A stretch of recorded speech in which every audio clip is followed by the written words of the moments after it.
And we are back with this week's player review. And this week we are reviewing the entire Premier League Team of the Season and SBCs, because I have been fortunate enough to have the opportunity to use every single card bar Mo Salah over the course of the last week, and I'm using a whole vast of them in my Foot Champs run this week. And as it stands right now on a Sunday afternoon, I am currently 9-1 in Champs, going for those Bundesliga Team of the Seasons, which we will be reviewing next week. So let's jump to the team that I have been using in Champs. That is on screen for you now. I do have another variant of it, which I will show you shortly. But since this is a player review, we will very quickly go through each individual player on the team, and I'll give you my thoughts as to whether or not I think you should be picking them up. And we'll start with the goalkeepers, because there's been a lot of talk around the Premier League goalkeepers, which one you should be using. Should you be using the David De Gea from last week's community TOTS? Should you be using the Alisson SBC? Or should you be using Ramsdale? Now, for me, there is one clear winner, and unsurprisingly, he is the one in goal for me right now, and that is this Aaron Ramsdale card. I mentioned last week about goalkeepers that you only really notice them if they do above and beyond good or they're noticeably bad. Now, Ramsdale is above and beyond good. Makes saves he has no right to make. This Alisson is noticeably bad. And that's a real shame, because he had a phenomenal Team of the Season card last year that had 90 pace, and that one was terrible as well. I don't know if they've just got something wrong with how Alisson is built in game in terms of what animations he tries to make when he tries to make saves, but he just stands in the middle of his goal and does the dive backwards fall over save all the time. In one-on-one situations, because he's got the rushes out of goal trait, he'll make the one-on-one saves, but he's very easy to get ball rolled. Last year with the 90 pace, he couldn't get ball rolled. This year he can. And like I say, if there's a pop shot at him, he gets nowhere near it. Whereas this Ramsdale card saves near enough everything unless it is literally unsavable. He feels like a top-level, prime icon-level goalkeeper. Don't know why. Don't care why. He makes saves. If you're going for a Premier League goalkeeper, go for this Aaron Ramsdale. In for the defence, and I'll jump over to the other squad first for this as we bring up the other team I was using, just to test out different people in different positions. So we'll have the debate about the right-backs.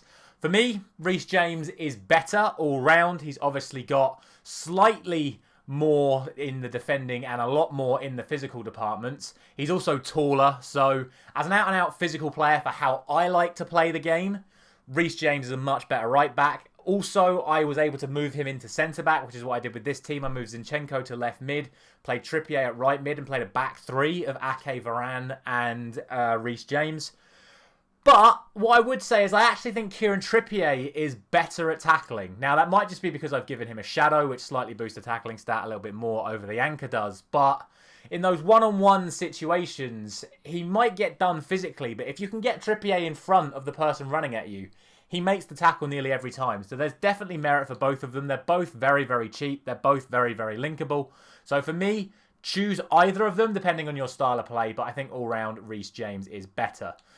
This Zinchenko card, however, he's awful. He's just not very good at left-back. His other versions, his FUT birthdays, are better than this one. The likes of the FUTballers Junior Firpo, the Luke Shaws that are a little bit bigger, a little bit more physical. They are a lot better than this Zinchenko, which is a real shame, and also why I tried to do a team like this where I could move him slightly further forward, either as a midfielder or as a left mid. And for me, this Zinchenko just doesn't do it. Stay away from him. As for the centre-backs, now we'll go back to the initial squad for the centre-backs, because I have obviously got Varane from doing that 500k pack. This Varane is absolutely nuts. He is unbelievable. Is he worth 1.6 million coins? To be honest with you, I think at this stage of the game, I don't think any player is worth 1.6 million coins. There are so many other options available. Like, for example, this Laporte, who I've tried out on another account. He is as good as this Varane. Maybe a little bit worse, not far off, but he's basically as good as Varane. This Laporte is 250k to complete as an SBC. I will be completing him in the coming days on my own account. This Varane for 1.6 mil, phenomenal. Very automatic defender. Don't need to do a lot with him. The AI just sort of does everything for you with Varane. But yeah, very, very good. One of the best centre-backs in the game. But for 1.6 million, I would be steering clear, and I would be doing the combination of the Laporte SBC and buying Ruben Diaz, who again is just as good as Raphael Varane. He's got a lot more balance as well. He's basically as fast. You just give this card a shadow. Look at those stats. You could even give him an engine or maybe a catalyst just to get that acceleration base up to where Varane's is. But yeah, I would say if you've got the money for Varane, then sure, ball out and get Varane. But if you're a little bit more conservative like me, go for Ruben Diaz and Laporte. As a combination, they are much better. Into the midfield, and unfortunately, we didn't really get ourselves many box-to-box midfielders in the Premier League. We've got Palhinha, Casemiro, Bruno Guimaraes, Joelinton, Caicedo. They're all better as CDMs, in my opinion. They all have merits as box-to-box mids, but all round, I think they're all very, very good, and they're worth picking up. But I wouldn't say one is particularly better than the other either. Bruno Guimaraes is probably just about the best of the lot because he's got the extra dribbling stats, which the other players don't have. And with a shadow, his stats are just phenomenal. But given the fact that Palhinha is available for free, was available for free doing those upgrades, same with Mitoma, who we'll get to shortly. If you've already got Palhinha, I would say you, especially if you've got Joelinton and Caicedo as well, do not waste your money on getting Casemiro or Bruno Guimaraes. You already have more than capable holding midfielders. Like I say, there's not really a great box-to-box. Probably the best one for box-to-box are Joelinton and Caicedo, who are obviously objectives from a previous time, not actually part of the main team. Bruno Guimaraes has his merits if you potentially give him an engine as a box-to-box as well, but then you lose a little bit from other areas, and again, he's another 3-star player. So, in my opinion, not the best for box-to-box, but like I say, we didn't really get one in the Prem, so you're probably more looking for a formation like a 4-2-2, where you can do what I have done here. On to those attacking midfielders then. We'll start with Martin Odegaard. This card is cracked. Don't know why. I'm assuming it's because I've given him a finisher to boost his balance and agility through the roof. I've said it all along, I say all along in the last few weeks, they've done something to dribblers. They're a lot more responsive at the moment.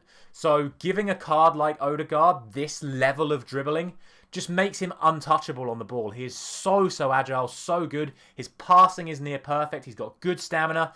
Despite the low reactions and low composure, you really don't notice it. And because I've given him a finisher, it boosts his attack positioning and his finishing right up to the top end as well. So in front of goal, provided he's on his left foot, he is very, very good. He's then got outside foot shot trait with ridiculous long shots and good shot power and curve. Really, really good card. If you can good at 5-star skills, pick up this Odegaard. He is very, very cheap and very linkable to the remaining Arsenal players. As for Kai Havertz, I'll admit I was a little bit disappointed. I did this SBC purely out of need to put fodder somewhere, and he's all right. I mean, if you look at his stats, 3 goals, 3 assists in 8 games in Foot Champs isn't the worst for someone that's essentially playing out wide or as a potential box-to-box mid for me. He's okay. If he's still available while you're watching this video, I'd say there are probably better SBCs out there than this Kai Havertz. Like I said, I didn't end up doing Mo Salah or using Mo Salah. He's the only one that I've avoided so far, so I can't really comment on him. This St. Maximin card is very, very good. Again, I've used him on another account, but for the cost of this SBC, with Mitoma available for free, if you've already got him, this Mitoma is fantastic. I'll show you his stats. He played in the other team. 2 goals, 2 assists from the wide areas. He is fantastic, and we'll touch on Saka and Martinelli in a moment. But with all of those players available to you, there's no real benefit from taking this St. Maximin, unless you're running like a full French setup with the likes of Varane and Mbappe and all that lot, and you want another 5-star skiller, then sure, this St. Maximin's available. But I have the icon Team of the Year Pires, and I enjoy Pires more than I do St. Maximin. As for the 2 Arsenal players, as I just mentioned, I don't own them, but I did get the opportunity to use them in a draft. These are 2 very, very good players as well. Like I say, with St. Maximin as an SBC, I would just say get these cards instead. They are better, in my opinion, just for my style of play. The extra physicals, the pace, all round. All this card is missing is St. Maximin's 5-star skill. And yes, there is a benefit to that, but for essentially a third of the price, and in my opinion, better links to better players, Martinelli is worth it more than St. Maximin as well. Saka, very, very good. Very similar to Heung-min Son, who I'll touch on in a moment as well. Coming in at around 400k at the moment. in my opinion, worth a pickup. Perfect link him to Ramsdale, and you don't even need any more Premier League. But again, with the likes of Martinelli, the likes of Saliba, the likes of Odegaard, very easy to get them in the team. Rashford as well, used him in draft. For me, he's just not worth the coins. How much is he coming in at the moment? I mean, are we still talking about 4 or 5 mil? Yeah. Don't get this Rashford card. Not worth it at all. No card is worth that much at this stage of the game. And as we've already mentioned, so many other players as good as this Rashford already. And there is your one box-to-box midfielder. I did forget about him because I haven't really had the opportunity to use him outside of 1 foot draft. He's very, very good. But again, at this stage of the game, far too expensive for a player that good. Erling Haaland as well. He is an absolute joke of a card. The only issue is you can't make him lengthy. So if you've got the money to pay for a striker that you want with a 5-star weak foot, I would say do not get this Erling Haaland card. Just spend 150k on this Harry Kane. Because right now, this is my favourite striker in the game. I've only got him on a 10-game loan or a 20-game loan that's only got 11 games left. He's played 10 games for me, 14 goals and 8 assists. He's that good that the moment this loan runs out, I'm buying him. Because he is genuinely that good. He just feels completely unstoppable. He bullies all centre-backs from your Ramoses and Bonucci's, your Akes, your little nippy ones, to your Lucios, Van Dijks, Varanes, Araujo. He just bullies everyone. And that's with an engine. He's got 93 strength and 90 aggression, and you can feel that. With the engine, his balance and agility goes up. He's got immaculate shooting across the board. And, of course, he is also lengthy, which means he just drives away. And with the 5-star weak foot, you don't even need 4-star skill with this guy. He's just that good. If you've got 150k, because that is all this card is, buy this Harry Kane, put him in your team, use the other England Premier League players, maybe an English icon or two. But he is that good. He is worth sacrificing other players in your team to get him in your team. He is just that good. The final player then we will talk about is, of course, this Heung-min Son, who I pack pulled in an upgrade pack if you missed the video that came out on Friday. He is also fantastic. A great link to Harry Kane. So, again, if you've got like 600k lying around, buy Son and Kane as a combination. He can play up front or out wide. 14 goals and 8 assists from either striker or right wing for me, because I play strong-footed people on their strong side. So I play Son on the right wing, where he can also still cut in and hit those finesse shots on his 5-star weak foot. As a combination, Harry Kane and Heung-min Son are an absolute joke, and probably the best front two in the game right now. Obviously, I've not tried any of the new Bundesliga ones yet, and we're going to have a whole host of other forwards coming in the next few weeks. But I would genuinely say right now that as a combination, as an easy to get into a team together, Heung-min Son and Harry Kane are the best 2 forwards in FIFA right now. And that is going to be it for today's video. If I have missed anyone out, please let me know in the comments, and I'll try and give my short review on them as well. That has been Premier League Team of the Season wrapped up. I am very much looking forward to trying out all of the Bundesliga TOTS that have been released over the last couple of days. Not sure I'll be able to get all of them because some of them are ridiculously high rated and very, very expensive. But you never know. We've got a whole week of packs to come. You'll see the pack opening for Bundesliga on Friday and then my review for them at this time next week. I will see you then.